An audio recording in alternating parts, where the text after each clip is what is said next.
tell you what, I'm not that fortunate though, because this week I've been looking at Meghan's As Ever website as part of my job.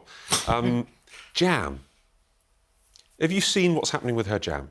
So she set up this, obviously, As Ever. She's been selling jam. She's been selling all this produce. But there was a glitch on the website that someone found. I think they posted it on Reddit or posted it online, and they found that there were 137,000 of her signature fruit spread gift boxes, and these are packs of 3 of her famous jam. You know, she said, "My jam is my jam." And so we've looked into this, and sources close to the company say that it's not a case that she has 137,000 jars plus lots of other flour sprinkles and honey, etc. It's not that they're just sitting there kicking up a stink and not being sold. She actually apparently had bought 1 million jars, and that's what she's got left. She's sold 860,000 units. And I talk about, unfortunately, I have to look at this kind of stuff, but this seems like it could be a success, or is this just the art of spin?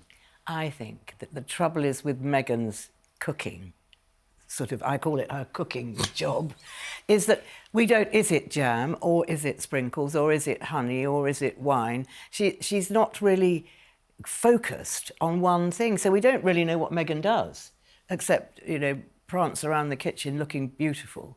We don't really know what she does, and I think I don't think it's focused enough. So maybe she obviously, if you say so, she has sold a lot. Well, it's not what I say so. It's the information that we've been given is that this is a very successful business, and this is what these figures show. It's Netflix behind it. I mean, they don't want to be, stuck with thousands and thousands of pots of jam that don't sell. I mean, they're a very smart company, and they've put their weight behind this. So I do think it probably will be a success. Eventually. I find it a bit strange in all the years that I've covered, members of the royal family. I'm sitting here now talking about jam, given the world problems, with Venezuela and the Ukraine and everything else, and we are discussing jam. I'm like you. I'm not sure that it is. I think it is a success. I think she's doing reasonably well. If you look at those figures, of the 100,000 that she's not sold, there's 800,000 that she has sold. And just to interrupt, if we're talking 860,000 units, if we believe them, and they're selling for £31 or $42 a pot, that's millions of pounds. That is millions and millions of money, and that's what she wants. Now, I mean, so she's doing very well as a businesswoman. She's not doing so well in other spheres of her life, but she's doing very well as a businesswoman. And I agree with Ingrid. Netflix is behind it. They tend not to go for losers. So if she's making money, Netflix will be very, very happy. Well, it's worth pointing out, sorry, Ingrid. Don't you remember, Charlie, when the Prince of Wales went into this with his biscuits, his Duchy Originals, and they were a huge success. And then he got them into Waitrose, and they really took off, and now he's sold the brand. So Meghan isn't the only one. No, he's not. Diana used to laugh about those Duchy of Cornwall biscuits and say they were like eating cardboard. But they've done very, very well. And this, of course, but the trouble is with Meghan, the King did it for charity. The King, who's Prince of Wales. Meghan hasn't mentioned any charity, but of course it really belongs to Netflix. So it's actually quite a complicated business. It is. Well, yeah, it's worth mentioning that if we're talking like 20-odd million pounds of sales, Netflix would get a large chunk of that, and then she has to reinvest it as well. But let's not forget as well, as Ingrid's right, the Prince of Wales did it, he sold it, it was for charity and everything else. Meghan and Harry are supposed to be standing on their own 2 feet and earning their own money, which is perfectly acceptable.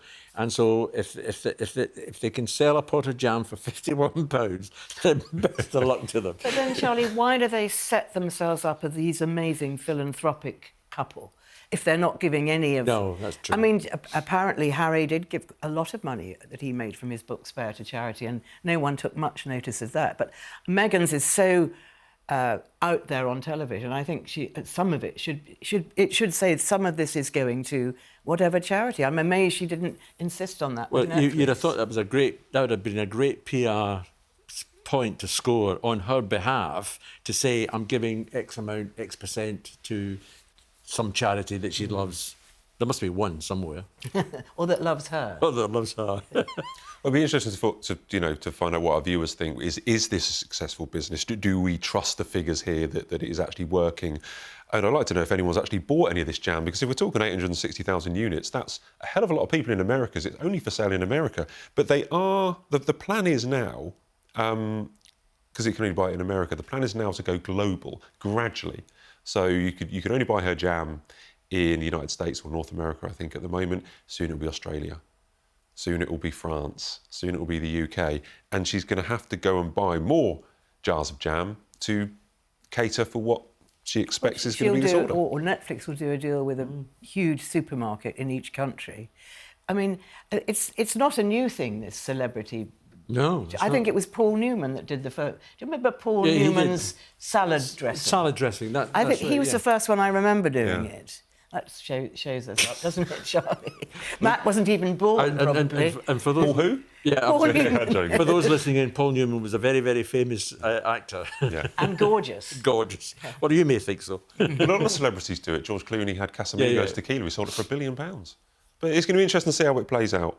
And, you know, as I say, it appears soon we'll be getting Meghan's jam in Australia and the UK and everywhere. More Meghan news.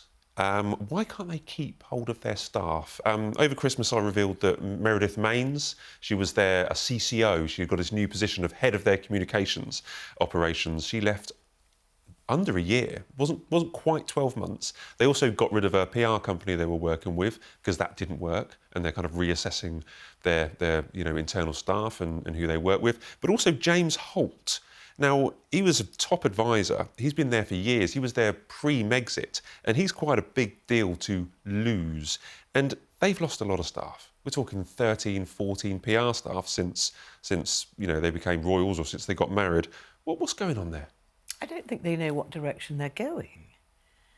And I also think it's the difference between the American culture and the British culture. And I don't think... So you see some of the statements that are put out from Archwell, or whatever it's called now, the foundation, and they just, frankly, to us here, they're just gobbledygook. It's just a load of language that doesn't really say anything. And that is quite often the American PR way. They talk a lot, but at the end of it, you think, well, what was all that about? And I think that is part of the problem, because it doesn't translate here. And so then Harry and Meghan are saying, well, why aren't you doing our PR properly? Must be a difficult job working for the Sussexes, because you're going to get negative press, just naturally, because they do a lot of things wrong. So it must be really difficult. But it's what we don't know, of course. What we don't really know is how many of these 14 were actually asked to leave, or how many left of their own accord for some other adventure in their own lives. We hark back to the allegations of Meghan's bullying when she was over here with members of staff, which we've never really reconciled with. But there were those allegations. So you would think that she's not exactly the easiest employer to work for. So I suspect that some of them have left because they had to leave because of the way she was acting. Others left because they had to move on. And it's interesting, it wasn't only when she was a working royal, these allegations of being a difficult boss. Also had reports in the US, in US magazines, saying that, Duchess difficult, and saying that, she's walking around like a tyrant in high heels. I mean, these accusations have also come out in the US as well. We don't know what the situation is with Meredith and James, but it does look like they've lost 2 key members of staff. It could look to an outsider they're kind of lacking direction.